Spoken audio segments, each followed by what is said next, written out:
এক এক সময় এক এক রকমভাবে ভিডিও শুরু করি বন্ধুরা।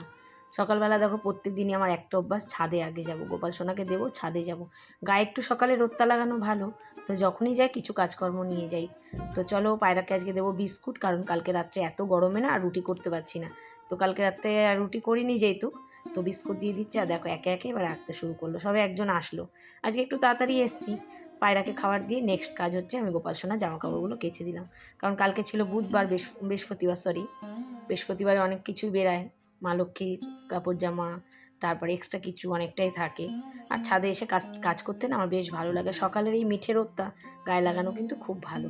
আর পায়রারাও খাচ্ছে দেখো, আর এই যে ওরা খেয়ে জল খাচ্ছে। সুপ্রভাত বন্ধুরা, তোমরা কেমন আছো? আশা করি নিশ্চয়ই ভালো। আমরা সকলে খুব ভালো আছি, সুস্থ আছি। আমি মল্লিকা, মিনি লাইফ ও মল্লিকা চ্যানেল থেকে তোমাদের অনেক অনেক ভালোবাসা জানিয়ে আজকে ভিডিওটা শুরু করলাম। সকালে প্রত্যেক দিনের মতো আজকে চলে এসেছি ছাদে, কারণ সকাল সকাল আমার ছাদে আসতে বেশ ভালো লাগে। কী কী ফুল ফুটেছে এসব দেখতে, পায়রাদের খাবার দিতে। এক একজনের এক এক রকম অভ্যাস থাকে, আমার হচ্ছে সেই অভ্যাসটা। দাঁড়ান, লঙ্কা তুলবো। কালকেও ছয় সাতখানা লঙ্কা তুলে নিয়ে গেছি, আজকেও তুলবো। দাঁড়ান, এই দেখুন লঙ্কা গাছটা, এই দেখুন। এর থেকে বড় হয় না, পুরো পাতার সাইজ। এই পাতাগুলো যেরকম সাইজ সেরকম সাইজের লঙ্কা, কিন্তু ভীষণ ঝাল। এই একটা দেখলাম, আরো দেখলাম। দাঁড়ান, লুকিয়ে থাকে জানেন। দুটো, কালকে 7খানা মতো নিয়ে গেছি। এই একটা, বেশ ভালো লাগে না সকালবেলা এরকম নিজের গাছের? আরে একটা দুটোই হোক না, আমরা তো আর চাষি মানুষ না, যে চাষ করতে জানি। এই আর একটা আছে, আরো হচ্ছে। গাছটা ঝোপালো হয়েছে কিন্তু দারুণ। সন্ধ্যের পরে ভাবি না এক্সট্রা কাজ করবো, আর প্রদীপ দেখো জানে না যে আমি ক্যামেরা অন করে আছি, কারণ খালি গায়েও কিন্তু আসতে চায় না। যখন দেখেছে আমাকে বলছে কি তুমি অন করেছো, তো কী করতে থাকে মানে বাচ্চাদের মতো। যাই হোক চলো, আমি ওকে বলেই দিয়েছি আমি কিন্তু রেখে দেবো, এতটা কাটা যায় না। তো আমাকে বলছে যাও রাখো গিয়ে। তো যাই হোক, ও যখন পারমিশন দিয়েছে আমি রাখলাম ভিডিওটা। তো চলো একটুখানি এক্সট্রা কাজ একটা করবো কালকে।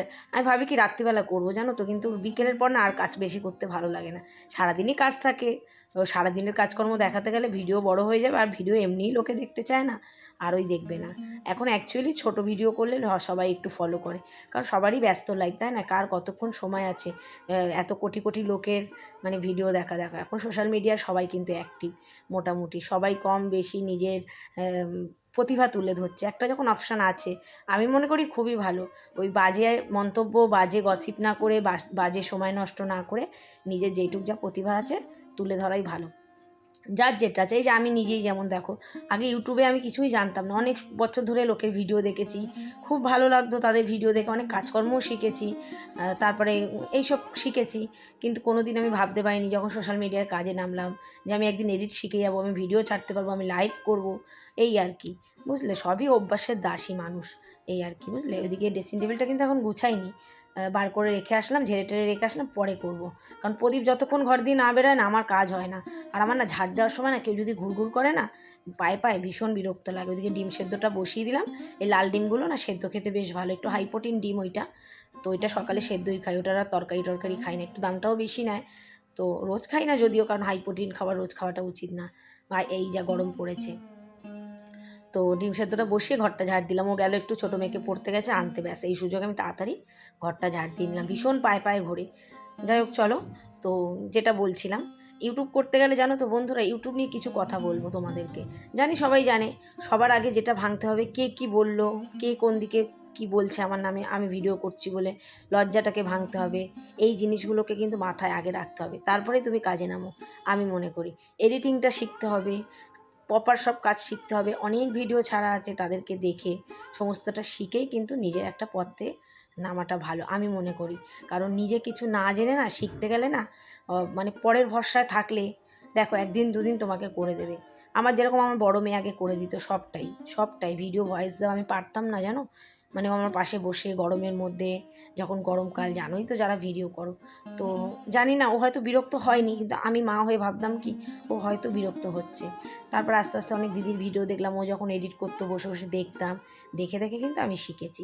শেখাটা কোনো ব্যাপারই না। তোমরা যারা ভয় পাচ্ছ আর যাদের প্রতিভা আছে তুলে ধরো, আমি বলবো এটা একটা খুব ভালো একটা প্ল্যাটফর্ম। হ্যাঁ, ধৈর্য অবশ্যই লাগবে, কারণ আমার এই চ্যানেলটা না করে আজকে কত বছরের মাঝখানে 1-2 বছর পুরো বন্ধ রেখেছিলাম, তারপর আবার চালু করেছি। আমার নিজে যেরকম এখন পাবলিক প্লেসে ভিডিও করতে এতটুকুনিও লজ্জা লাগে না, বিশ্বাস করো। তোমরা হয়তো আমার ভিডিওতে দেখো। যাক চলো, টিফিন রেডি হয়ে গেছে। টিফিন আজকে একটু ডিম সেদ্ধ, কলা, ড্রাই ফ্রুট আর এই বাটার দিয়ে সেঁকা পাউরুটি খেতে খুব ভালো লাগে। প্রদীপ তো ভীষণ ভালোবাসে এরকম সেঁকা পাউরুটি খেতে। যাক এটা করে দিয়েছি। করে এই যে কলার ছোকলাগুলো কিন্তু আমি ফেলি না, যে গাছের জন্য কুচিয়ে রাখলাম, রোদে দেবো। তারপরে এসে যেটা দেখলাম জানলায় এসে, কদিন আগে দেখালাম এই যে আমি তো ডাল কেটে চারা তৈরি করি। দেখো 2টো পাতা ছিল, সেখান থেকে কতগুলো পাতা শেকড় বেরিয়ে গেছে। আমার তো ভীষণ ভালো লাগে, কারণ গাছ যেহেতু আমি ভীষণ ভালোবাসি। তোমরা এইভাবে না কোনো গাছের ডাল কেটে চারা তৈরি এইভাবে করবে। এই দেখছো কত কচি কচি পাতা ছেড়েছে। চলো ওইদিকে ওই কাজটা করে মানে তোমাদের দেখিয়ে তারপরে চলে আসলাম ড্রেসিং টেবিলটা গোছাতে। অনেক জিনিস বাতিল করেছি তার মাঝখানে, জানো না, সবাই তো ব্যবহার করে কিন্তু বাতিল করতে হবে আমাকে। যেরকম বডি স্প্রে, আমার বরের হচ্ছে বডি স্প্রে সবথেকে প্রিয় জিনিস। ও দেখবে মলে টলে গেলে খুব বডি স্প্রে মারে, ঘর থেকে মেখে যাবে। অনেক রকম কালেকশন ওর কাছে আছে, ও ভালোবাসে যেটা। আর আমাদের তো মেয়েদের সরঞ্জাম একটু বেশি। অনেক নেল পালিশ দেখলাম শুকিয়ে গেছে, সেগুলো বাদ করে দিলাম। আজকে এই ড্রেসিং টেবিলটা গুছালাম। কালকে যে নতুন যে শোকেসটা বানিয়েছি, মানে জুতোর র্যাক যেটা বানিয়েছিলাম, সেটা তো আর জুতোর র্যাক করিনি, শোকেস করেছি। সেটাতে প্রদীপ ওয়ালপেপার মারবে, তো ওয়ালপেপারটা মেরে নিই, যখন মারবে ভিডিও করবো। হ্যাঁ, তো ওয়ালপেপারটা মেরে নিই, তারপরে হচ্ছে আমি ওই শোকেসটাকেও গোছাবো। এরকম মোবাইলের, আমাদের যেহেতু মোবাইলের দোকান, মোবাইলের বাক্স অনেক খালি থাকে। অনেকে ফোন বিক্রি করে সেকেন্ড হ্যান্ড ফোন, সেই বাক্সগুলো নিয়ে আসে প্রদীপ। আমি আবার র্যাপিং পেপার দিয়ে না র্যাপ করে নিই। আবার এরকম বেশ অর্গানাইজারগুলো আমি কিনেছি নেল পালিশ রাখার জন্য, সুবিধা হয়। এ দেখো দেখতে দেখতে পুরো গুছানো কমপ্লিট। পুরো জবরজাম হয়েছিল, সেখান থেকে অনেকটা ক্লিয়ার হয়েছে। আর দেখতেও ভালো লাগে, জানো তো, সুন্দর জিনিস, গুছানো জিনিস, মানে যখন হাত দেবো না বেশ ভালো লাগে। জানি এলোমেলো হবেই। তারপরে নেক্সট কাজ করলাম, এই বিটগুলো দেখলাম একটু ধুলো ধুলো হয়েছে। তো বিটগুলো না ঘর মোছার ওই লাঠি দিয়ে না মোছা যায় না ঠিকঠাক করে। আমি যখনই মুছি না এরকম কাপড় ভিজিয়ে পরিষ্কার করে মুছি, দেখতে ভালো লাগে। আর সংসারটা দেখো একটা মেয়ের ওপরে, একটা পুরুষ মানুষ যেরকম পয়সা ইনকাম করতে বেরায় সংসারের জন্য, সমস্ত হীরা থেকে জিরা আনতে হবে তাদেরকে, আমাদেরও সংসারটাকে পরিপাটি করে করতে হবে। এটা কিন্তু কোনো জ্ঞানের কথা না, এটা একদম বাস্তব ঘটনা। যে সংসার সুখী হয় রমণীর গুণে, ঠিক তো বলো না? সংসারটা হচ্ছে আমাদের মেয়ে ছেলেদেরই, মানে মহিলাদেরই ধরে রাখতে হয় সব সময়ের জন্য।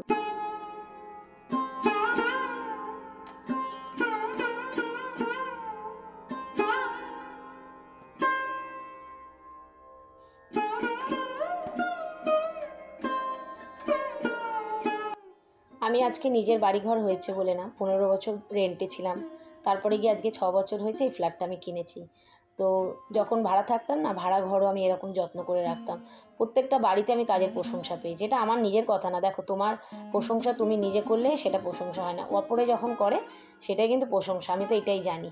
আর প্রত্যেকটা বাড়িতে আমাকে খুব প্রশংসা করতো আমার কাজের, কারণ তাদের ঘর বাড়ি, তারাও তো কষ্ট করে একটা ঘর করে, ভাড়া দেয়, যাতে একটা ভাড়াটে এসে যত্ন করে রাখে। আমার বাচ্চারা কোনো দিন একটা দেওয়ালে, নিজের ঘরেও যেরকম দেওয়ালে কোনো দিন দাগ দেয়নি।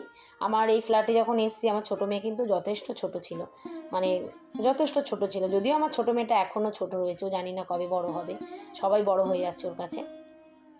তো ও কিন্তু তখন কিন্তু পারতো এসে দেওয়ালে আঁকিবাঁকি করতে, আঁকিঝুঁকি ওরা কোনো দিনই করে না। আর এটা হচ্ছে কি বলো তো, যেরকম করে তৈরি করবে ওরা কাদার দলা, সেরকমই তৈরি হবে। এক কাকিমা তো আমাকে এত ভালোবাসে, এত ভালোবাসে এখনও, যেখানেই দেখা হবে এমনকি সবাইকে আমার কাজের প্রশংসা করে। এটাই হচ্ছে বড় পাওনা। আর এখন আমার ঘরে যেরকম অনেকে আসে, অনেকে আমার যেরকম একজন পরিচিত আছে, তারা এসে আমার যখন ঘর দেখে, তারা আবার নিজেরা বলে এত টিপটপ কী করে রাখো, কী করে করো কাকিমা, এরকম করে আমাকে বলে। আমি তখন তাদের বলি, এই যে তোমরা যে আমাকে বললে এটাই আমার শুনতে ভালো লাগে। তো এই যে শুনলাম, এটার জন্যে আমি আরও কাজে এনার্জি পাই। তো যাই হোক, চলো এবারে ঘরটাগুলো বেসিনটাও পরিষ্কার করে নিলাম। আর যেদিনকে দেখবে এক একদিন না কাজের এনার্জিটা না বিশাল থাকে। এত গরম লাগছে না, নাইটিটা একটু না গুটিয়ে নিয়েছি, প্লিজ তোমরা কিছু মনে করো না। কারণ এত কাজ করতে করতে না দেখো, একটা 10-15 মিনিটের ভিডিওতে মনে হয় এরকম, কিন্তু প্রচণ্ড গরমে কষ্ট হয়। আর থাকি আমরা একদম টপ ফ্লোরে, এত গরম এত গরম। আর সবসময় তো এসি চালানো সম্ভব না, যা ইলেকট্রিক বিল ওঠে, তো সম্ভবই না কোনো সময়। চলো ঘরটাকে একটু মুছে নিলাম, মুছে তারপর স্নান করে দেখো চলে এসেছি। কুটনোগুলো কুটবো, এখনও পুজো দিইনি, চুলও আশ্রয় নিই, জানো এত ক্লান্ত হয়ে গেছি না। একটু বসে নিলাম, তো বসেও শান্তি নেই, বসে বসেও কুটনোগুলো কুটে নিলাম। রান্না বান্না করবো এই আর কি। আগে দিয়ে ভেবে রেখেছি কি রান্না করব। তো চলো কুটনো বাটনি কুটে তারপরে হচ্ছে পুজো দেবো আমি।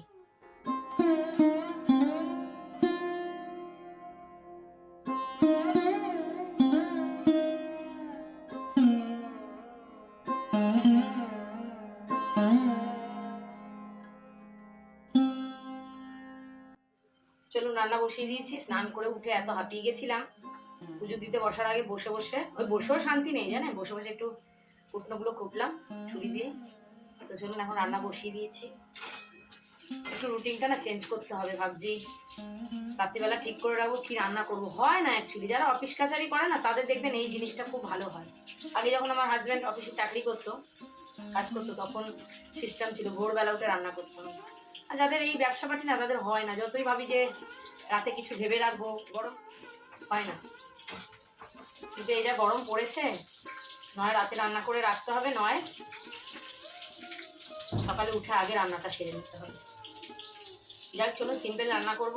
ভেন্ডি ভাজা হয়ে গেছে, ভেন্ডি কেটে ভাজা বসিয়ে দিয়ে পুজো দিতে বসেছিলাম। এখন পটল চিংড়ি করবো একটু, কারণ পটলের সিজনে না এখনো পর্যন্ত পটল চিংড়ি খাওয়া হয়নি। আর আমার হাজব্যান্ড এই পটলের কাই তরকারিটা খুব ভালোবাসে খেতে। করেছি রাতে অনেকদিন রুটির সাথে করেছি, কিন্তু এইভাবে করা হয়নি। ভাজা হচ্ছে। আগের দিন যেই আইসক্রিমটা বানিয়েছিল ছোটো মেয়ে, তখন মল্লযুদ্ধ করছে সেই আইসক্রিমটা খাবেই। তো চলো এখন আইসক্রিমটা বের করে খা, খুব ভালো বানিয়েছিল জানো তো।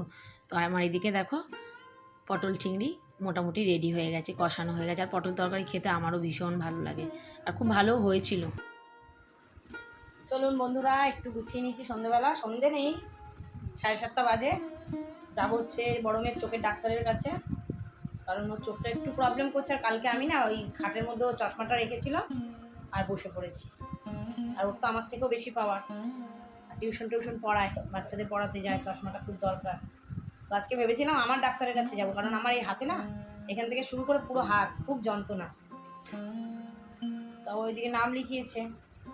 আর কোথাও যাওয়ার আগে আমি একটু জল গরমকালে, গরম শীত বলে না, সবসময় নিই একটা ব্যাগ নিই ভেতরে, মানে এই হ্যান্ডব্যাগের মধ্যে, কারণ কিছু প্রয়োজনীয় পছন্দ হলে নিয়ে নিই, ব্যাগটা থাকলে সুবিধা হয়। প্লাস্টিকে করে বইতে না একদম ভালো লাগে না। চলুন, ছোটো মেয়েটা থাকলো, যাবো আসবো। আলমবাজারে বসে অপটিক্যাল খুব ভালো চোখের একটা ডাক্তারখানা। হেঁটেও যাওয়া যায়, হেঁটে গেলে গল্প করতে করতে বেশিক্ষণ লাগে না। কিন্তু ছোটো মেয়েটাকে যেহেতু রেখে এসেছি, তা দুটো অটো পাল্টে যেতে হবে। এখান দিয়ে বনগুলি যাবো, আর বনগুলি দিয়ে অটো পাল্টে আলমবাজার যাবো। চলে এসেছি। এই দোকানে দাদার ব্যবহার খুব ভালো, দাদা কিন্তু আমার ভিডিও মাঝে মাঝে দেখে। আর বড় মেয়ে কী বলছে বলো তো, মা আগেরবারও চোখ দেখাতে এসেছিলাম, এই জামাটাই পরে এসেছিলাম। তো চলো মেয়েকে দেখাতে চোখটা দেখিয়ে নিলাম। মাকেও আজকে নিয়ে আসতাম, তো মা হঠাৎ করে বলেছি, তো মারও চোখটা প্রবলেম করছে।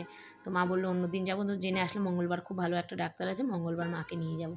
তো মেয়ের তো পাওয়ার একটু বেড়েছে, ডাক্তারবাবু বোঝালো যে তোমরা অন্ধকারে ফোন ঘাটাটা একদমই উচিত না, যে কোনো মানুষের, মানে যখন মানে রাত্রে শুয়ে কোনো সময় ফোন ঘাটতে নেই। চলো, চোখ দেখি পাওয়ার বেড়েছে। তারপর সে তো এখন একটা নতুন চশমা নেবে, কারণ চশমাটা আমি নিজে বসেই ওর হ্যান্ডেলটাকে ভেঙে দিয়েছি কালকে। ঠিক করা যাবে কিন্তু কোনো রকম করে, আর চোখ বলে কথা, তো আমি চাই না যে সেটার ওপর কোনো রকম যুদ্ধ চলুক, অত্যাচার হোক, এই আর কি। চলো, চশমা বানাতে দিয়েছি, কালকে দেবে, ফ্রেমটা তোমাদের কালকেই দেখাবো। তারপর মেয়ের পেয়ে গেছে খিদে না, ওই বাইরে বেড়ালে ওইটা একটা নেশা, খেতেই হবে। তারপরে ওর পাল্লায় পরে আমাকে একটু খেতে হলো মোমো। আর তারপরে মেয়ে বলে মাটা বার্গার খাওয়াও না, তো না করতে পারলাম না।